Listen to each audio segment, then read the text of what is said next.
So I'm not sure I'm going to be able to read the questions, so we'll just do that after we're done. I'm glad to be able to do this at the end because some of the things that are commonly included in media were already covered. There's not a lot of time to go into a lot of details, but what I wanted to do with this was talk about things that media covers, which is a much vaster category of items than a lot of people think. You think, oh, cultivating media is just getting media coverage and news coverage and how to reach out to media. But I wanted to just touch briefly on a few other things that go into media and some things you may not be aware of. So let me see, now I'm going to try to, okay. So the first thing we want to have an overview, I'm going to talk a little bit about a media coordinator, media resources, online resources, releases and press conferences, and some general media tips. And I will just say that this is kind of an experiment. This came from an older document.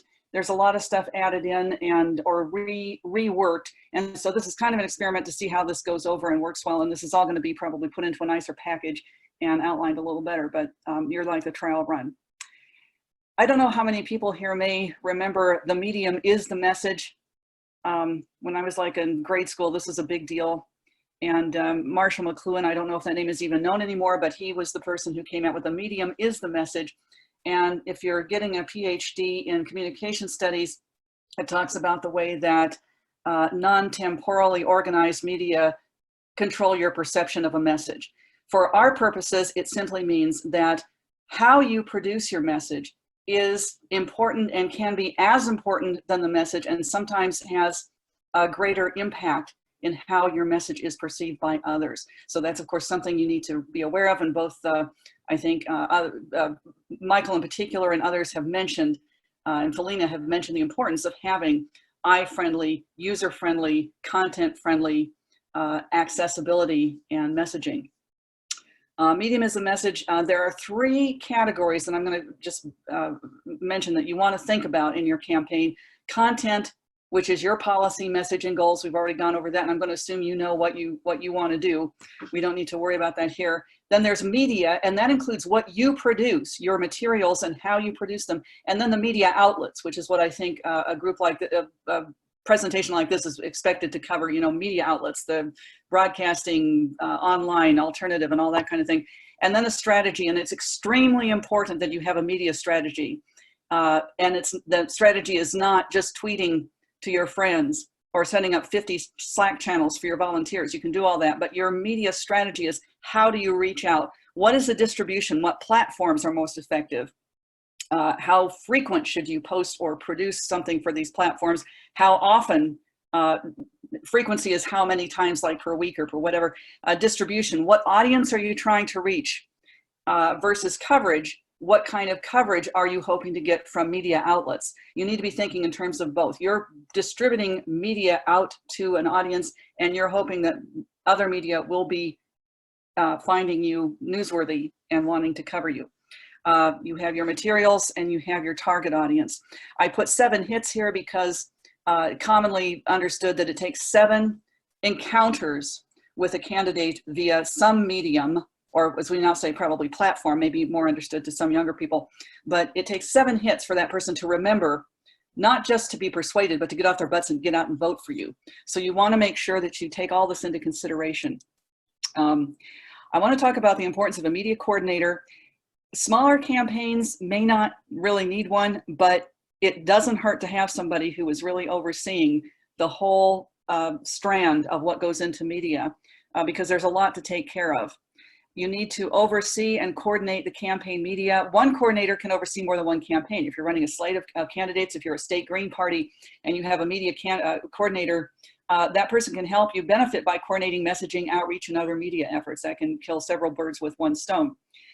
Media coordinator's job, you need to be flexible and reliable. And I want to say flexible because sometimes you have opportunities that you have to jump on and you don't have a lot of time. Somebody wants an interview. There's an event that happens and you want to put out a press statement, and you just kind of have to be aware of what's going on and ready to jump on it. The media coordinator is tasked with compiling a list of local media resources. Local means the jurisdiction that you're running in. If you're running statewide, if you're running in the state of California for governor, of course, you're going to want California media resources. If you're running for Sioux City, Iowa, you're going to want Sioux City or Woodbury County resources. The coordinator also wants to develop a list of media contacts, know right away whom to contact for sending in press releases or inquiring about something. And again, you need to be reliable, responsible, and available. The coordinator will also guide supporters in helping them create letters to the editors, op-eds, rapid response team for question and answers and news and op-eds. This is something that the candidate can do, but also it's a great volunteer opportunity. People who like to write can help write letters, op-eds, and especially a rapid response team with the proliferation of social media today. You know, when they put your head on a naked Vladimir Putin body or something like that and try to sell it, you know, you want somebody who can jump on that or you want somebody who can follow up with more information about the candidate. That can be very helpful. The other thing a media coordinator will do is plan media events, look for and help create opportunities. And I put, what would Susan B. Anthony do? For those who don't know, she was known to be a media hog. When she planned her arrests so that she could call the press and get herself photographed in the newspaper. She was one of the first people and pioneers in media management or media cultivation. So you always, everything you're wanting to do with your campaign, your job is to think, how can I get this distributed to a wider audience? Budget. Okay, we talked a bit about a budget. You need to have a strategy. You need to be thinking, who you want to reach, where are they and how many people? If you're running a symbolic campaign and you're just trying to organize your neighborhood, that's who you want to reach out to.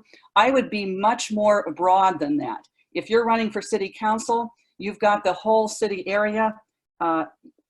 What media is going to reach these people? You can get market research, and I've mentioned, I put a link in a little bit further down, but you want to know where you're going to reach, how are they, and how many people. What's the most effective in reaching your potential constituency? Where I live, hard copy media and probably cable can be an actual asset. In some places, of course, social media is important, but other places you may have different kinds of broadcast or traditional media that you need to be aware of. What is your constituency? Is it a specific target for an organizing campaign or area-wide? Are you running to win? Then you need to think in terms of area-wide and hitting everybody. You want to consider printed materials. How much do you need to buy in terms of brochures, leaflets, flyers, cards, signs, pins, whatever that stuff is, and your tech. What's it going to cost for web hosting, domain names, other electronic media? And as Felina has pointed out, you can do this. It doesn't have to be too expensive, but you absolutely have to take this into mind. Media and budget continued. You want to talk about ads, because if you're running to win, you're going to have to talk about print ads, print and online, broadcast, TV and radio, and social media. One thing on social media is beware of policies and algorithms that will filter certain kinds of content. We know that social media, we know that Facebook is notorious for this.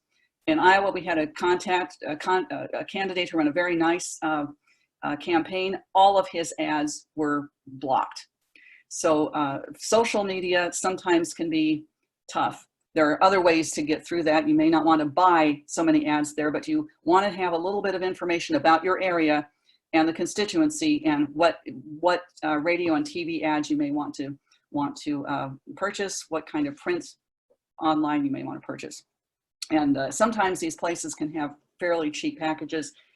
You want to think about day part, frequency, and that sort of thing, because that has an impact on how many people hear you or see you. For funding, don't just ask for funds and see what you get. Do determine how much you'll need to spend on the various media. That means doing a little research and setting up a budget. I want X amount to go in X number of ads. We want X number of this on this particular broadcast platform or this print platform. And do present these amounts as goals in fundraising appeals, because this tells supporters what you need and how they can support in a certain way. I know, as we've said, it's sometimes hard for Greens to ask for money, but the truth is, if they're voting for you, they want you to run and they want to know how they can help, and you're letting them know. This is indeed a valid ask and something that people need to be aware of. Moving on to materials, this is not generally thought of in terms of cultivating media, but I just want to touch very quickly. Materials, you need a brochure. The front should attract notice. You need to ensure enough space. The color scheme needs to be appealing to the eye. This kind of goes with what Michael and Felina were both talking about in terms of the appearance. The brochure should include a nice photo, a little bit of information relevant to your constituency. 3 to 5 policy points and goals, and you're going to repeat these things ad infinitum in every media event you're ever at. You're going to be very good at repeating the same thing over and over again. But you want your policy points and goals. You don't want just one, and you don't want 17. 3 to 5 is a good number for the recipient to grasp. Any endorsements, if you've got, like, say, a local labor endorsement, teachers union, other organizations, Sierra Club or something, you can include that. And of course, contact info, where to find more information, where's your website, and, you know, phone number and email address. It's good also to have a tear-off portion. People can return with donations if they want to check off if they want to volunteer, offer a house party or coffee, put up a sign, and other such things. And here are just a couple examples. Coronavirus may be running to take over the world, and you can see how that's very nicely, you know, 5 policy points. You can kind of see how it's laid out so that your eye can kind of see this. The right hand one looks a little busy, but there's I think it's not too bad in terms of what you see.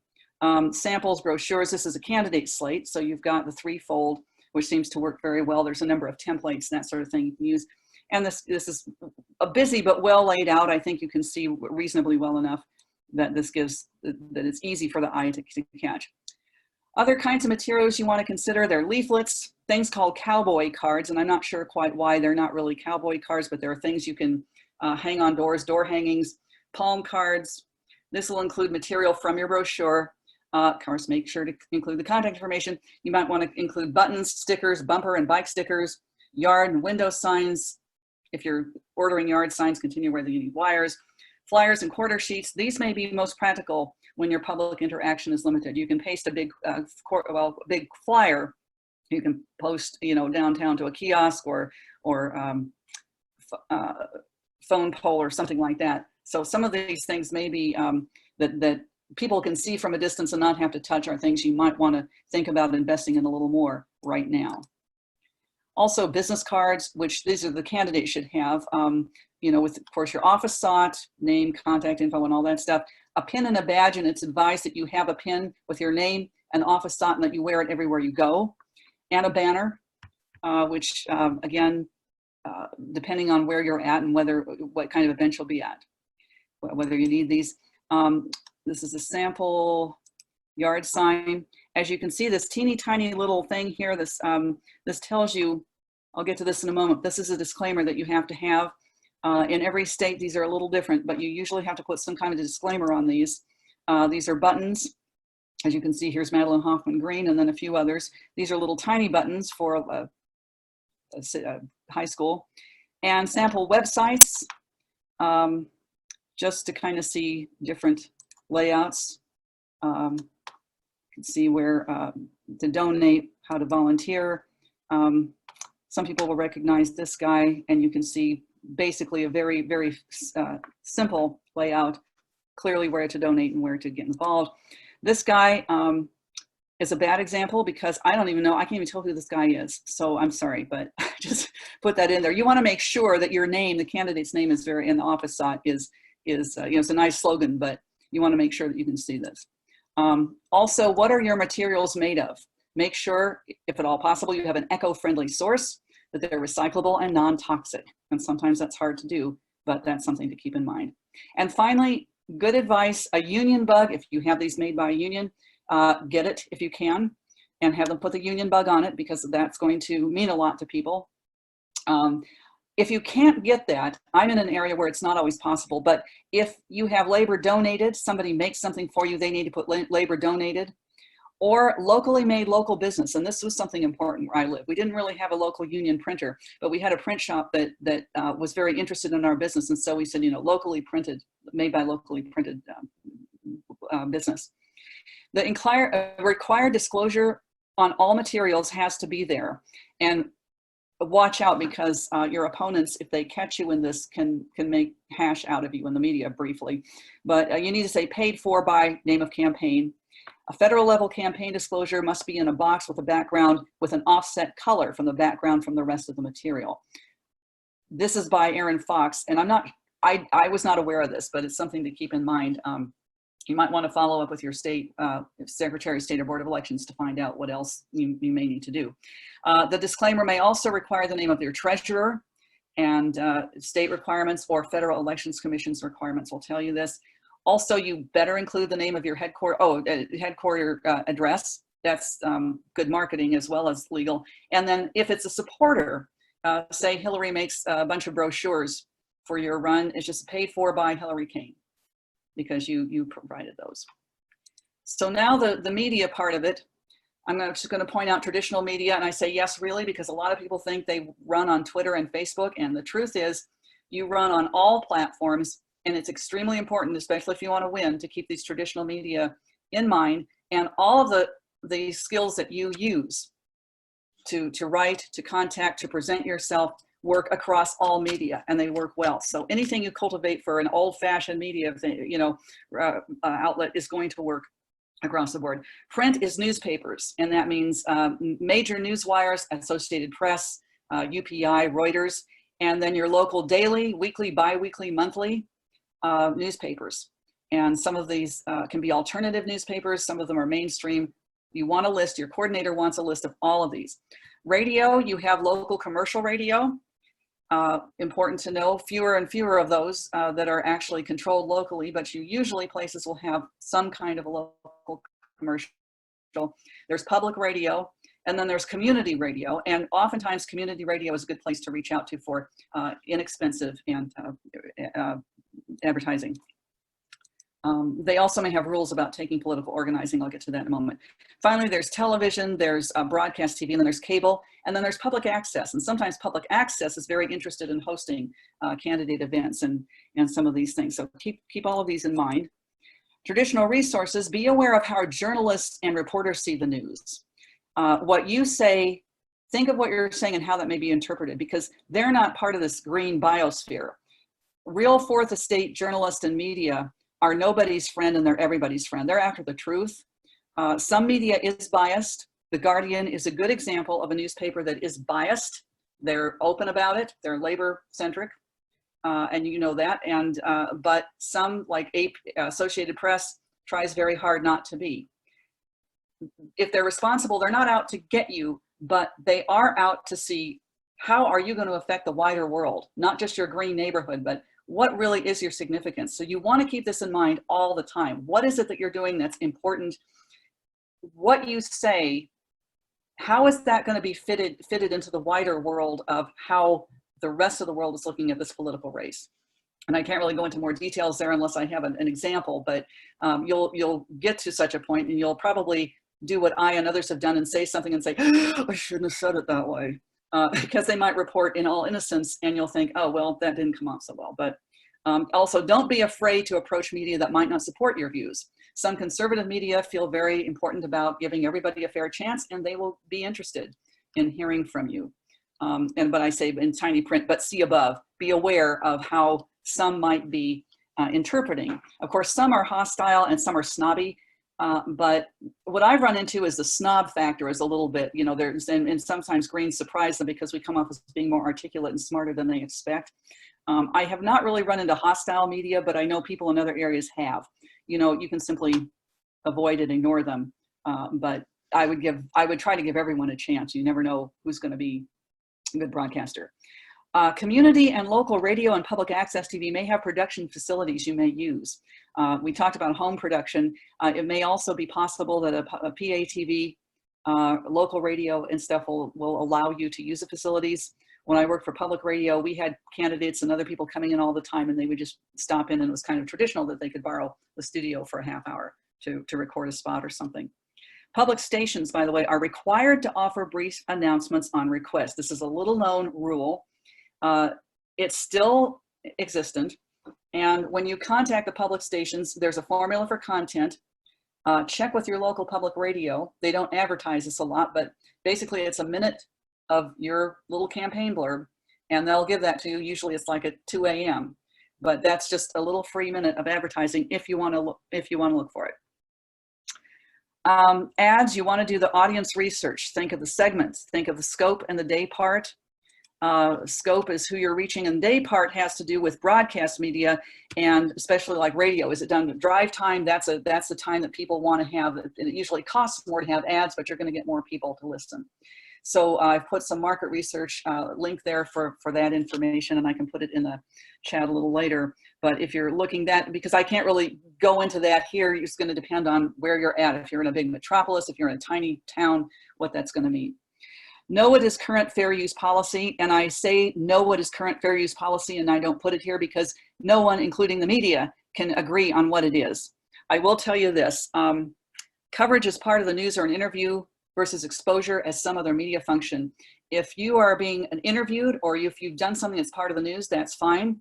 If you work in the media, that triggers a rule that, like say you're a DJ or you're doing something else, have a program, that triggers a law that says that candidates running for the same office have the right to ask for the same coverage.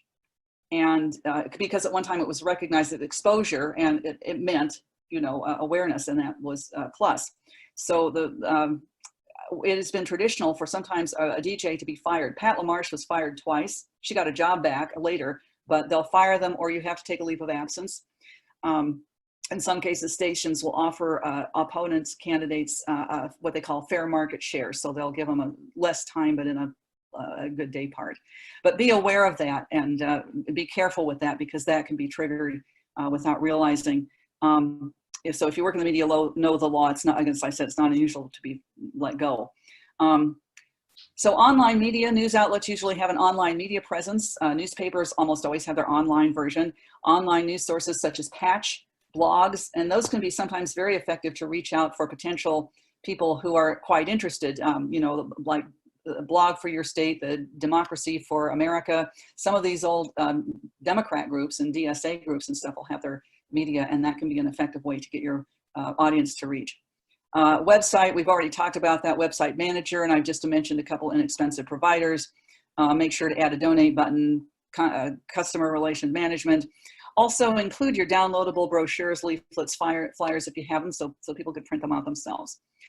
Social media, this is something the coordinator can help. This is a great volunteer opportunity. You can create a share team for Facebook. Again, know the rules, algorithms, and built-in bias in some of these things. You may be somewhat dismayed, but for Facebook, creating a page, events, videos, invitations, that's one way of having people, you know, share the campaign. For Twitter, Instagram, MeWe, Discord, more. One thing, you can make a coordinator for one or more. Make sure to have someone behind each account. One thing you don't want is to have 50 trillion accounts all over the place, and then the person goes away, nobody has a password, nobody can get in and shut it down, and then it's taken over by bots and turns into a porn site.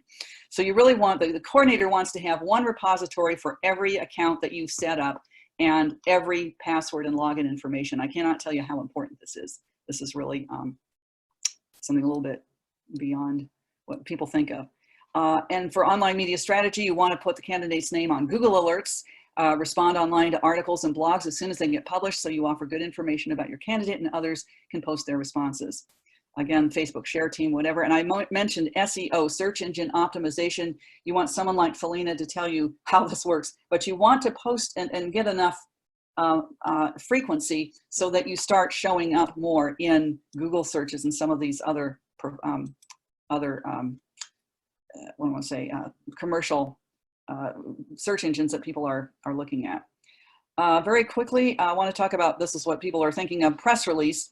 One, the topic is the candidate, not the candidate, not your particular ideas or an op-ed about an opinion or something, although that will be in there, but you need the candidate is what this is meant to be about. You always want to include the candidate's name and the email, subject line, heading, the first line in the first paragraph, office sought, location, contact information, the website.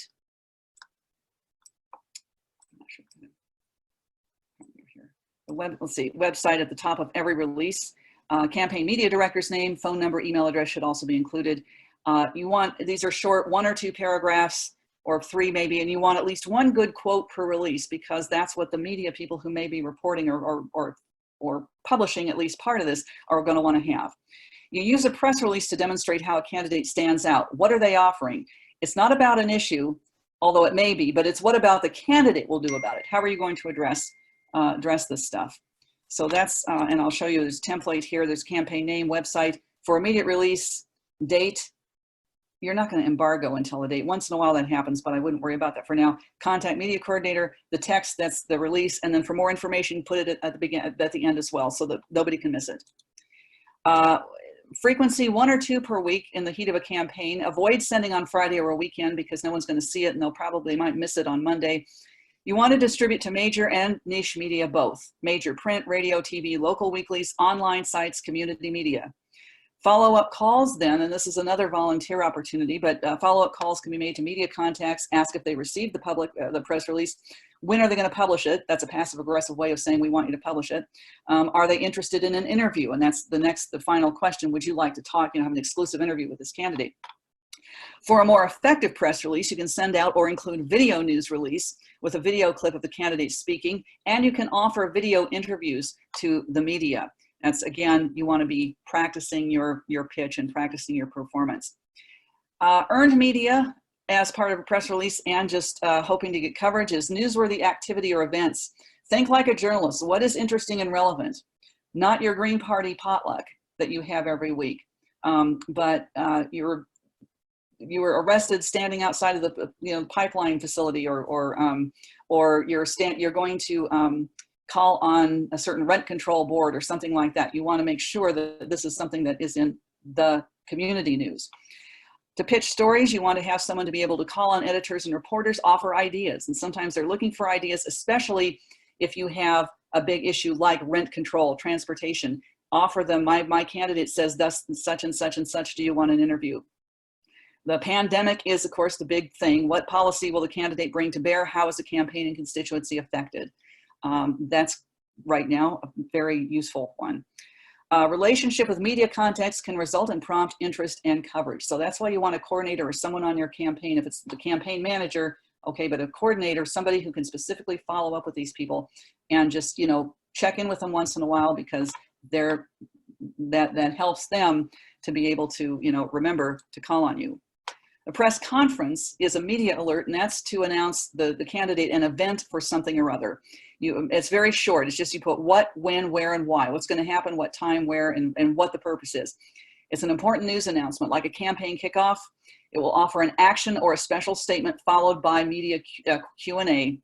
And you want to consider the location, for example, at the pipeline site. This was a big deal in Iowa because we had the Dakota Access Pipeline going right to bisecting the state. Melting nuclear reactor, no, don't do this. But something that's going to be a visual and perceived by the public to be an important location. The projects, this burnt out husk of a grocery store or whatever that will make a part of your statement. Want to make sure you add enough lead time so that you can put this out not too soon, but not too late. And you want to follow up the media contacts again with your volunteers. And again, may offer press releases to the interview or releases to the interviews to the press after this. You also want to create a press kit for reporters. This will be hard copy and online. Will be an introduction and the main campaign points, just like what's in your brochure. Some samples of anything that the candidate has written, or press releases and contact info. And you can record a press conference. You can use short cuts from the press conference for your website and social media. And it's also useful to review for your future improvement. So you can take a look at that and see, oh, well, I was touching my face here. I was waving my hands here. Now I know what to do and stop at that. Finally, more tips. Again, plan enough lead time to expect. For people to whom you're pitching information or pitching a candidate, email is currently still the preferred method of contact. It's for the journalists, they don't usually look for social media. You can contact somebody via there, but if they want a direct contact, an email is a preferred one. They do not want attachments. They'll probably delete it because it could be a virus or something. But they want the email, they want the candidate's name and a brief title in the subject, first 5 words of the subject, or actually of the email should be able to grab their attention. You want it to be concise and on point, clear objectives. And basically, it's your same campaign message that you go ad infinitum on and on and on. But you want to put those, make sure that they're clear and obvious, and explain why having this candidate being covered or interviewed is going to be good for this. Do you want this? Here's why it's relevant. Know why you're contacting this media. Also, you want to check up ahead of time, know the outlet's requirements and guidelines. If you're submitting an op-ed or a letter, You want to know what topics they accept, and a word limit. Many of them have word limits. Whoops. Letters to the editor, you want to stick with 2 or 3 points. Why are you supporting the candidate? Your basic points again. And again, you can set out, the coordinator can set out some guidelines so people who want to write letters can just have 2 or 3 points and some samples to pick from. Many times people will offer to write, but they really don't know where to start. And so having a template that they can use is very helpful. Op-eds, more in-depth opinion piece on one topic, and that can generally be from the candidate. And again, you go through the steps, contacting the media, finding what their submission rules are. Earned media, again, these are events and newsworthy events that are going to be seen as newsworthy outside the green biosphere. Ideally, if you can attract the major news wires and for smaller cities and smaller down ticket events, that's probably not going to be that much. But if you have a major, let's say, civil disobedience or some kind of, recently, who was it? Steve Greenfield in New York had an issue where he was challenged unfairly and thrown off the ballot and then got back on. Sometimes those things are going to attract much more mainstream or major widespread interest. But some of the smaller outlets may have more interest in you. Sometimes smaller outlets looking for news to cover will find a local candidate interesting, especially if you're in a battleground area if you're not in a battleground area where it's like a one party cartel, they're interested in something different. So don't overlook those in terms of getting, sometimes your best coverage will be from the smaller media outlets. Just make sure, you said that 3/4 of reporters get about 50 to 100 pitches per week. I don't know, this was in Decision reporting, so I'm just assuming that it's true. So you want to know that it's going to be relevant and time sensitive. Finally, what you can do, keep the press clippings. In the olden days, of course, that was the newspaper clippings, but you want to collect newspaper and website and other campaign media that coverage both what you produce and what you're getting from media. You can post some of it on the campaign website and social media and distribute to supporters. And you can include positive content on campaign material. Archive all the press releases, letters, op-eds, all that stuff. And one other thing, and I put this here because I couldn't figure out where else to put it, but virtual town halls and meet and greets, Facebook watch parties, didn't have much to say about them now, but of course I think everybody is aware that these are happening. Easy to do Facebook meet and greet and watch parties, and easy to do a Zoom meeting. Looking at the video production tips we've just had, you want to keep those in mind and be aware that this is right now probably one of the best ways to reach out to people, and the only ways. It's always a decent way to try fun, but you want to, right now this may be the one most personal way to reach out. Let me see. Oh yes, finally one thing. These are a couple more, Voter USA, Project Vote Smart, and some of these are more tips that you can use. I already mentioned Google Alerts, Respond Online. Remember that politics is theater. Look for theatrical events, public occasions, rallies, demos that help define your campaign. I will say one thing, now in the age of memes and people trying to be clever and message to target audiences, be very careful of use of humor and sarcasm. Watch out for unintended messages. Sometimes that humor and sarcasm is alienating even to the people that you think you're reaching out to. Public radio found this out with an advertising campaign that you never hear of anymore because they quickly pulled it, but it was radio for people who think. And it was meant to flatter listeners, but it insulted that they felt it was being unfair and insulting. And so, you sometimes have to go with your gut feeling or do a test run on how something is going to come off. Also, you might, if you're actually acting, it's a theater, but you're acting as the straight man, you're the candidate and you're serious. People expect you to be serious in a candidate.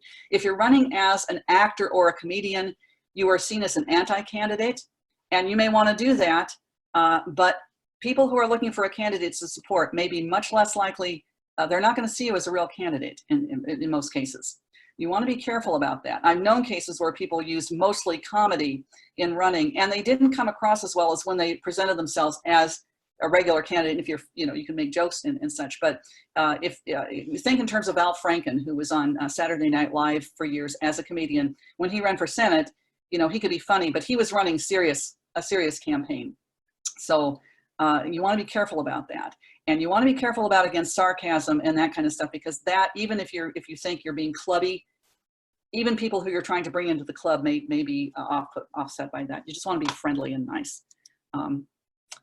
And finally, here's Green Party media resources, Media of the Green Party, and you can just go to gp.org and go to Committees and Media Committee to find, and we're going to do more on the media tips. And again, this presentation will be kind of reordered, and links and resources put into an easier way to find. We can answer directions, we can answer questions, provide help and green campaigns. We also have an audio video subcommittee that provides help for Greens preparing video for broadcast over the airwaves, cable, and internet. And of course, we have Michael to do that. I have an audio background, and we can help with that kind of thing. And here's some more stuff. Now, this is rather old, but I just left it in because it was interesting. This again came out in 2006, but Dare to Win by, I think, a former Nader ally. Or may have been a California Green, one of the two, anyway, or maybe both. But this was still, even though there's some old resources, some of them are still quite good. Toastmaster is a great site for improving your communication skills. Even now, it seems kind of old-fashioned, but great for public speaking and great for video practice. And then a candidate handbook. So let's see, I think that's it. This is great. Thank you, Holly. Thank you.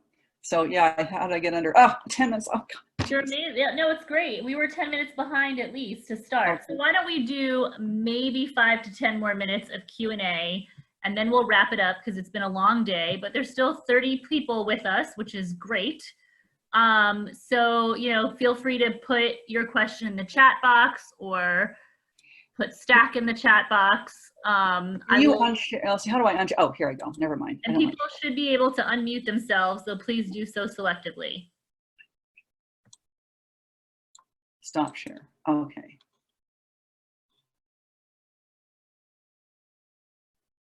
Let's see. I'm just going to start up at the top here. I'm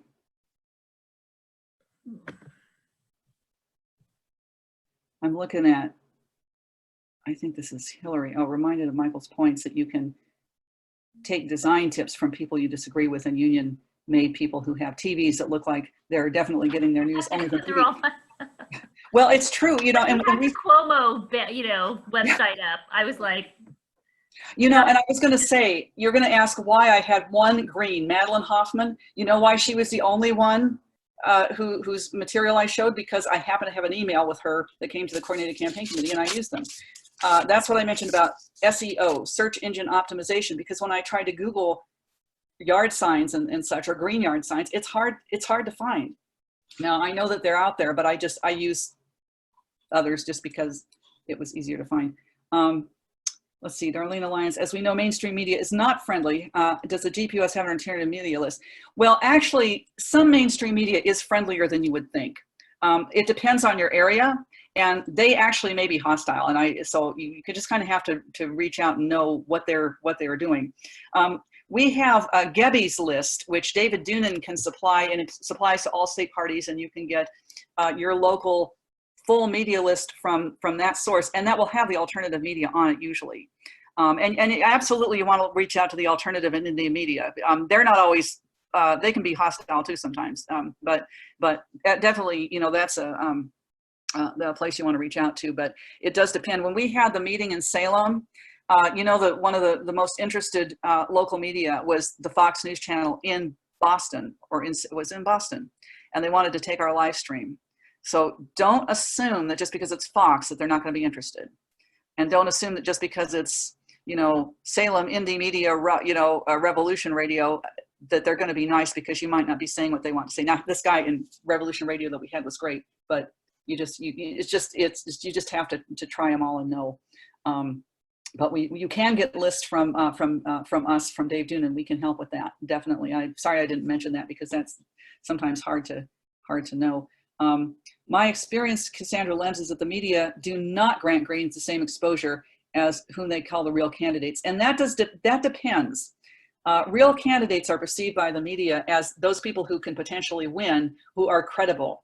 That's why, I forgot to say this, that's why when you show up to events, you wear a nice outfit and a tie or a nice blouse or whatever, and you know, you present yourself well, and bland and boring. It doesn't have to be bland and boring, but you want to look nice and present yourself well. And you also, it depends on what you're running for. If you're running for Congress, you probably don't have the same chance of winning. They might give you a little coverage, but you're not going to get the same bandwidth, to quote Hillary's usual word, but you're not going to get that same amount of attention. Now, if you're in some places, you might really have, partisan, let's say Des Moines, where they have Democrats versus Democrats, and you've got, certain people are going to get more coverage and they're going to complain, and that can well be a barrier. And I don't know how to deal with that, except if you are like you're running for city council and you're being ignored, responsible media they want to cover all of the candidates, and they do need to do that. If not, you get a letter writing campaign and you go to their competition.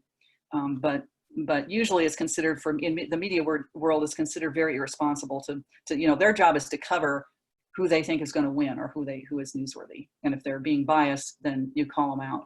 And unfortunately, yeah, and you said very important. I learned on the Hunter Elias campaign, and it's true, again, because for president, they're looking at, you might get a little bit of mileage out of it, but they're really looking, the major media is looking for who's going to win. Years ago, they would have third-party debates and forums, and I don't even know that they're doing that anymore. And it's unfortunate, but for a campaign like that, then you really do have to be looking at alternative media. In some states where, again, they're one-party corrupt state, you might get more mileage because they already know who's going to win, and it's not news. So, this other new and exciting, shiny candidate might be of interest, So you might have more luck in, say, Illinois or Minnesota or something, where they already kind of have it. It's a done deal. That's one strategy you can think of. Use elevator pitch as your idea. So yeah, that's a good idea. Yeah, that's smart. Yeah, if just short and to the point. Let's see, is Steve Greenfield back again? I didn't hear anything about that. I think he is. Is that not the case? I think they did let him back on. If somebody's from New York, I see Sandy Prisbalak here. I think that he did prevail. And then, like Ronald Reagan, how did he get elected? Probably by being in the media and in movies, and people recognize this, that's why that law was made, because it was understood that people seeing a face 15 trillion times just automatically recognize it. I'm reminded of the scene in Back to the Future, where he goes back to 1955 and he says that Ronald Reagan is president, and they're like, the actor? Anyway, so I feel like, so it's 5:15. What I would love to do is close us out by putting people back into breakout rooms and have people do a little small group reflection and just, maybe share one or two things that you're taking away from what you've learned. Whether it's, some new tip or just a connection that you've made. So I'm gonna do that for whoever's willing to hang in there with us. But I just want to thank Holly again and thank all of our presenters. I really want to thank everyone who participated, because the fact that some of you spent 5 hours on your Saturday when we're already spending way too much time in front of these freaking screens is really a testament. So yes, and thank you, Travis, for the donate button. This isn't pretty much an all volunteer effort, but I will say I'm gonna do a pitch and take a page from my own fundraising spiel. If the CCC had more targeted funds, paying some professional designers to ramp up and really make nice a lot of our material would be one of our next things. We definitely want to make that campaign in a box, accessible and visually appealing and nice looking. We want to do some more professional video editing so that we can have a lot of these things more canned and ready to go. But we really need to, I think, step up the quality, and that needs some professional skills. And then when things become normal, we do in-person campaign schools. We have done them in the past, I shall say. We did one, Aaron was in Portland, Oregon earlier this year. We did one in Maine in December. We've done Ohio, we've done Florida. And so we have actually gone out and gotten on a plane and attended and done campaign schools. And one day we will do that again. So, all right, I'm going to put people in some breakouts to do some final reflection. If you're, willing to give us 5 more minutes, great. And then thank you all and have a great rest of your weekend. And to all the moms, happy Mother's Day.